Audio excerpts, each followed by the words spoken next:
Bonjour tout le monde. Aujourd'hui, on va parler de la phrase. Qu'est-ce que ça veut dire la phrase? On a donné ici un exemple pour l'étudier. Cet exemple est le garçon joue au ballon.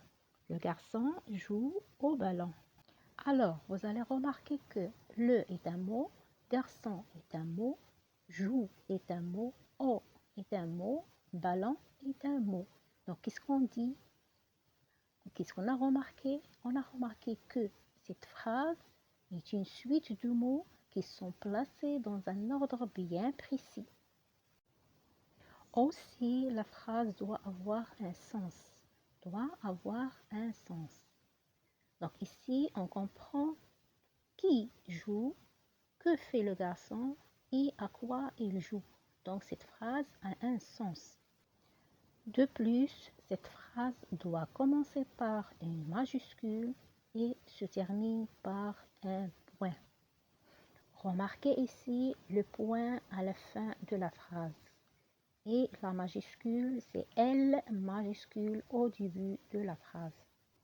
De plus, la phrase peut être une phrase nominale ou bien une phrase verbale.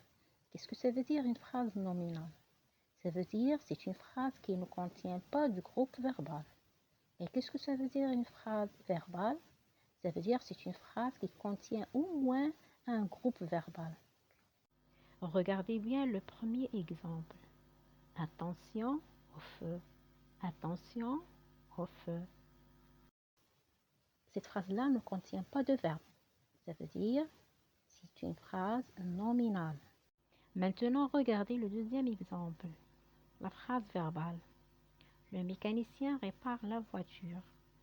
Le mécanicien répare la voiture. Répare, c'est le verbe. À partir du verbe jusqu'à la fin, c'est le groupe verbal. Donc, cette phrase-là contient un verbe. On l'appelle donc une phrase verbale. Merci pour votre attention, mais pour bien comprendre les leçons, il faut bien réviser 2 fois, 3 fois et faire des exercices et demander de l'aide aux professeurs et à vos amis.